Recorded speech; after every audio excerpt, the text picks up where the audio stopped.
साधक सखी के हृदय की पीर एवं भाव।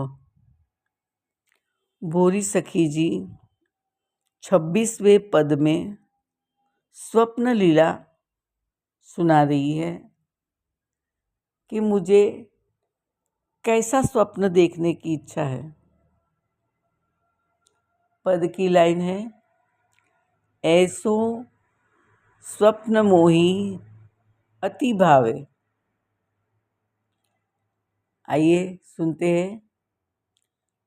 ऐसो स्वप्न मोही अति भावे, ऐसो स्वप्न मोही अति भावे। नैन समीप मोहनी मूरत, नैन समीप मोहिनी मूरत।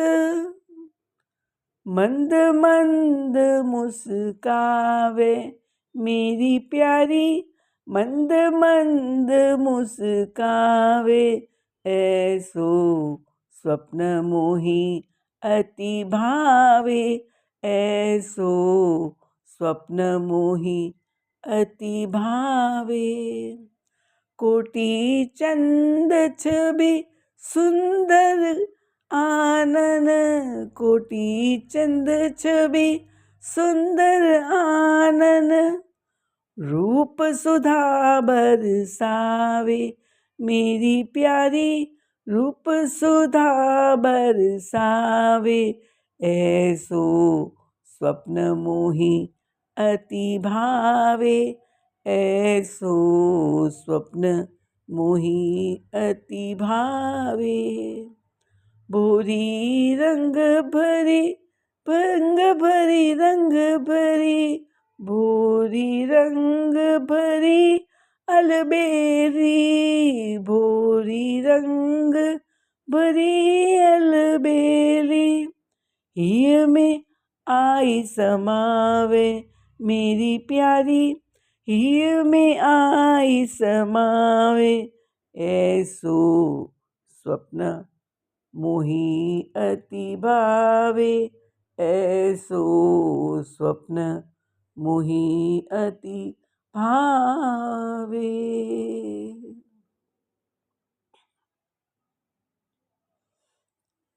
आगे समझिए इस पद को।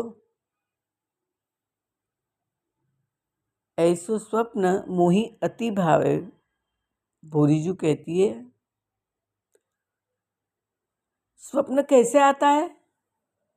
उत्तर, दिन भर में हम जो भी देखते, सुनते, चिंतन करते हैं, उससे हम प्रभावित होते हैं, उससे ही रात्रि को स्वप्न आता है। भोरीजू कहती है कि रात को ठाकुर ठाकुरानी के जैसे भी दर्शन चाहो तो रात के स्वप्न को भी दिन का चिंतन बना दो।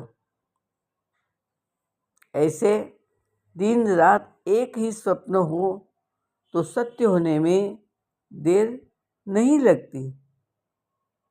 जो स्वप्न में देखना चाहो उसी को दिन भर देखा करो तो स्वप्न में दिखेगा और फिर वो निरंतर भी बन सकता है। भोरीजू कहती है, हे अनुराग के रंग में रंगी प्यारी जू, मेरे मन की ऐसा स्वप्न, मेरे मन को ऐसा स्वप्न अच्छा लगता है। राधे कहती है, कैसा स्वप्न अच्छा लगता है? भोरीजू कहती है पहले अंतरे में, नैन समीप मोहिनी मूरत, नैन समीप मोहिनी मूरत मंद मंद मुस्कावे। भोरीजू कहती है, प्यारीजू मैंने आज तक आपकी अनेक मूर्तियों के दर्शन किए हैं पर आपको प्रत्यक्ष नहीं देखा। हर साधक प्रभु को प्रत्यक्ष देखना चाहता है और उसी लिए उसकी आंखें तरसती है। तो अब कम से कम स्वप्न में तो दर्शन दो, जिसमें मन को मोहित कर देने वाली मूर्ति की तरह आप मेरे नेत्रों के सामने आ करके खड़ी हो जाओ और मैं मंद मंद रूप से अपनी मुस्कान मेरे पर बिखेर रही हो। आपकी मधुर मुस्कान देखना कोई आसान बात है? आपकी मधुर मुस्कान, आपका मुख, कोटि चंद छवि सुंदर आनंद आपका, और जो सुंदर आनंद है कोटि चंद्र, वो कैसा रूप सुधा बरसावे मोही, ऐसो स्वप्न पसंद है।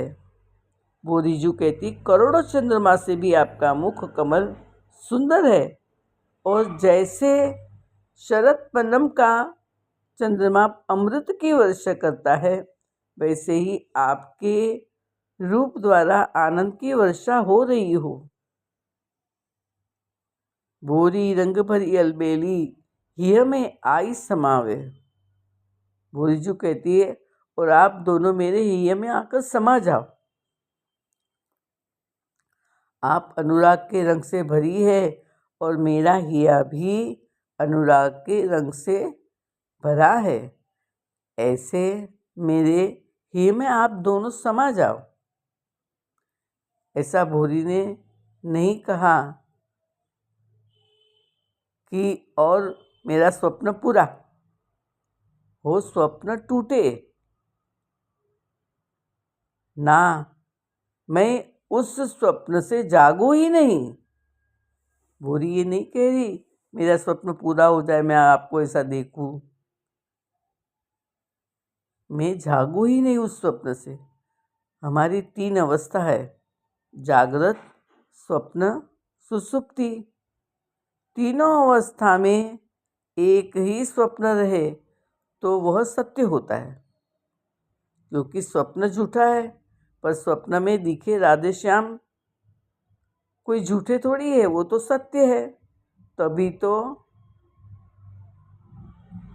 व्रज गोपी सदा ज्ञान की तुरीय अवस्था में रहती थी कि स्वप्न रहे तो वह सत्य होता है, क्योंकि स्वप्न झूठा है पर स्वप्न में दिखे राधे श्याम सत्य है। तभी गोपी सदा ज्ञान की तुरीय अवस्था में रहती थी, यानी हर अवस्था में उन्हें श्री राधे कृष्ण ही दिखाई देते थे। दोहा है ना, जागृत स्वप्न सुसुप्तिषु व्रज यो 3 मन मां, केवल एक तुरिया रहत और अवस्था ना। ध्यान रखें कि प्रिया प्रियतम के दर्शन ज़्यादातर किसी को भी मिलना मुश्किल है, ज़्यादातर किसी को भी मिलना मुश्किल है, जब तक जीवन में उनके लिए दीवानापन, जिद, सनकी न बनो। अगर स्वप्न में क्षण भर भी नारद जी की तरह, भागवत में प्रसंग है ना, दर्शन हो जाए, नारद जी को क्षण भर दर्शन हो गए थे, पागल हो गए थे, दीवाने हो गए थे, तभी आकाशवाणी हुई और कहा कि अब तो तुम्हें इस जन्म में मेरे दर्शन नहीं होंगे। तो जब जब उस क्षण की स्मृति आती है तो उसका तो हमारा सर्वस्व हर बार आनंद की वर्षा से भर जाता है। नारद जी आनंद की वर्षा से भर जाते थे क्योंकि एक क्षण के दर्शन पाए थे। ऐसे स्वप्न में भी एक क्षण के दर्शन हो जाते हैं तो हम पूरी जिंदगी उस एक दर्शन पे बिता सकते हैं, उस दर्शन को याद कर कर के आनंद से भर जाते हैं। ये तो वही समझ सके जिसको दर्शन मिला हो, वही समझ सकता है जिसे इस प्रकार से दर्शन मिले हो। इसीलिए कहते हैं, श्यामा प्यारी कुंज बिहारी, जय जय श्री हरिदास दुलारी। श्यामा प्यारी कुंज बिहारी, जय जय श्री हरिदास दुलारी।